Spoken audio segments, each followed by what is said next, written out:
To my progressive friends, I would remind you that for decades, the driving idea behind reform has been to end insurance company abuses and make coverage available for those without it. The public option is only a means to that end. And we should remain open to other ideas that accomplish our ultimate goal. Well, you see, back in the early 20th century, everybody wanted to take it for a spin. Progressivism had no political boundaries. The Democrats, like Woodrow Wilson, loved it. Republicans, Teddy Roosevelt, loved it. America was stuck in a rut. We needed to make progress. How better to break free than to use progressive tactics? Well, the message resonated with so many Americans, and progressives began winning elections. And then they started to govern. That's where the problem came in. In the response to the repeated bank runs in the early 1900s, progressives came up with an idea: the Federal Reserve System.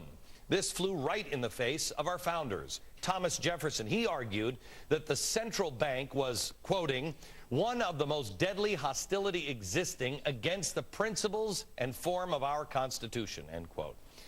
Well, it hadn't taken long to prove Jefferson right, as the worst financial disaster in the U.S. happened largely because of the Fed's continual contraction of the money supply before and during the Great Depression. Didn't work out so well, did it?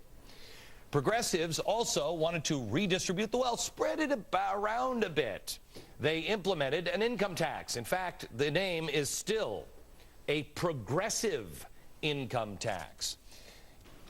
And to my Republican friends, I say that rather than making wild claims about a government takeover of health care, we should work together to address any legitimate concerns you may have. Did you see that? Just in case you're still not convinced. You will carry on the best progressive, forward-looking values of this proud Commonwealth. Change has always come from places like Wisconsin, the state where the progressive movement was born. Okay. Where better to affirm our ideals than here in Wisconsin, where a century ago the progressive movement was born. Give me a definition of what a progressive really is. Well, Glenn, to me, progressivism is all about moving beyond the Constitution, getting beyond the bedrock principles of the American founding. The progressives detested the political ideas behind the Declaration of Independence because they enshrined the idea of individual God-given rights as the end of government. They detested the Constitution because the Constitution put limits on the national government, which were designed to uphold those rights. And as you said in your introduction, the progressive dream was one of unlimited national government. Redistribution of wealth was part of that plan. And the progressives knew that the political principles of our founders stood in their way. So progressivism, in a nutshell, is to progress or to move beyond the Constitution. You guys both agree with that here? It is. I think it's even more. Find the difference in their heads. It's the difference of revolution of Marxism and evolution of progressivism.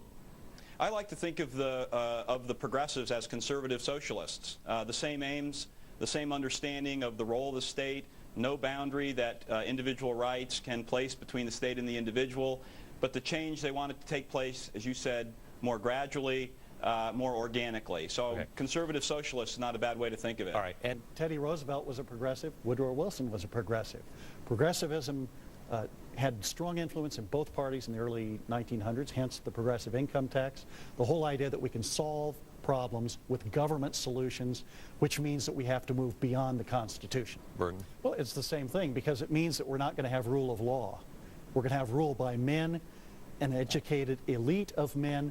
Power will be transferred to these people, and we will be governed by a small elite. This is the czars. This is the, this company gets a bailout, but this company doesn't. That's correct. Right? Okay. I want to show you, America, how they have changed our history books and why they did that. And it goes back again to the Founding Fathers. They had to disconnect us from our Founding Fathers and the roots. And how they did that in the court system as well around 1920, and why they did that.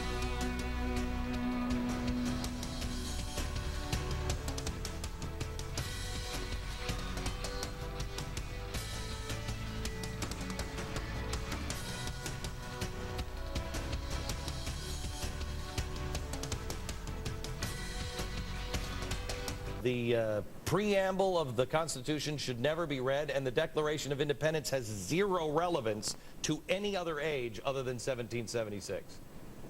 Yeah, Wilson said if you want to understand the real Declaration of Independence, disregard the preface. That is to say, that part of it where, you know, those small things like the natural equality of all men, our God-given rights, That's these what things it was, are the permanent ends of government. So what are you left with? You're left with a litany of grievances against George III. That is to say, the Declaration is just a kind of historical document. It's if you're kind of interested in what George III was doing, that was a problem. Well, you could read those things, but really no relevance for us. Right, and dismiss, all men are created equal and endowed by their Creator. All of that is garbage, and it means nothing. In fact, I've often thought the current president is really sort of Woodrow Wilson reincarnated. People admire him for the same reason they admire Woodrow Wilson. He said things that sounded so wonderful. And yet if you challenge those people by saying, name one Woodrow Wilson did, they can't tell you.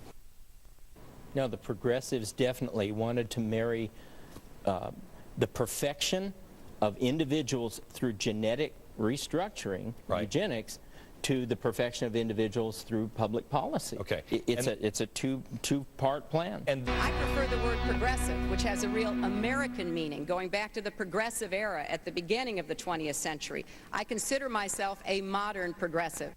To say, walk softly, talk softly, but carry a big stick.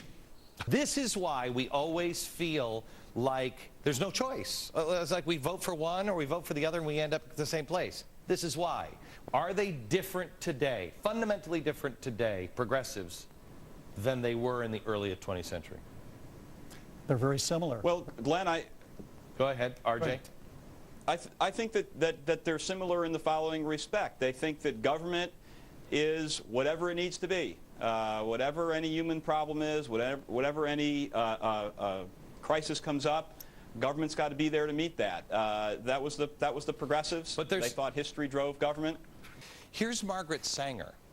Now, Margaret Sanger, Hillary Clinton has talked about Margaret Sanger as Planned Parenthood. Yes. Also, Planned Parenthood, its roots with Margaret Sanger, a progressive, really more in line with George Bernard Shaw. It's to get rid of the undesirables. Is it not? True or false? The eugenics fits in here very, very carefully.